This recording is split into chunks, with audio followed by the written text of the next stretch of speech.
It's 6:30. Good morning, I'm Ian Crouch with Hunter News.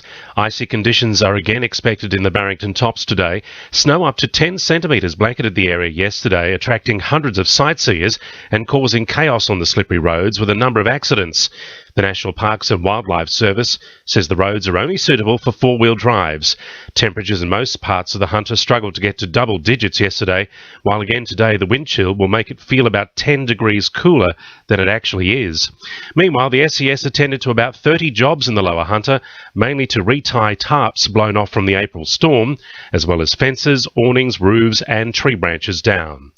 Police are trying to uncover a motive to a weekend shooting at Waratah. A 37-year-old man was shot in the knee in Platt Street at about 6 yesterday morning and taken to the John Hunter Hospital with non-life-threatening injuries.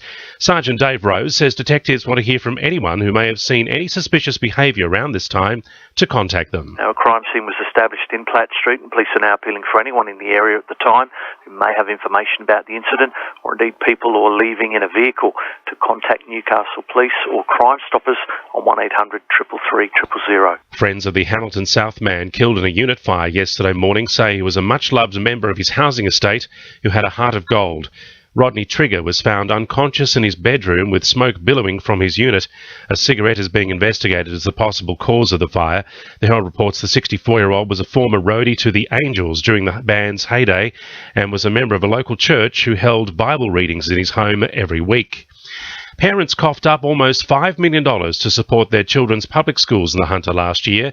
The Herald reports some paid hundreds of dollars in voluntary contributions, while others didn't or couldn't give a cent. The money goes towards things like toilet paper, electricity bills and classroom maintenance. It's prompted calls from the P&C for more government funding so parents don't feel moral pressure to pay.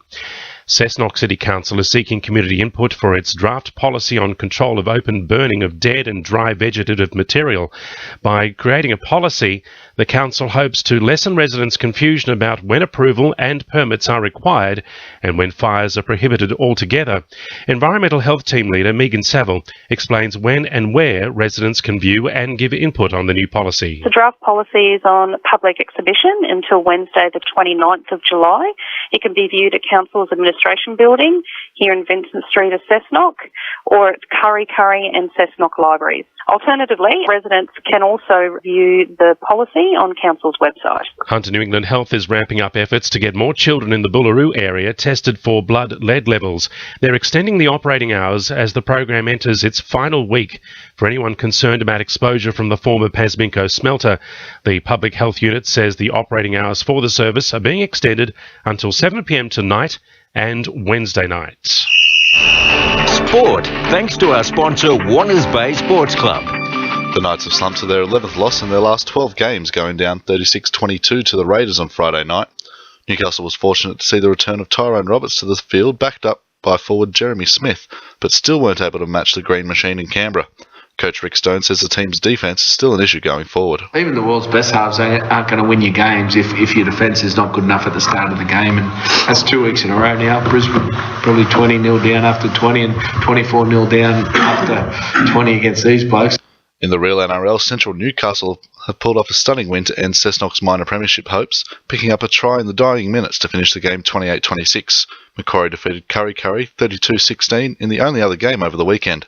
And the Newcastle North Stars have powered past an understrength Melbourne Mustangs side, winning 11-3 in their Australian Ice Hockey League fixture on Saturday night. That's sport. I'm Jonathon Momsen. To a new RFM News Time, 26 to 7.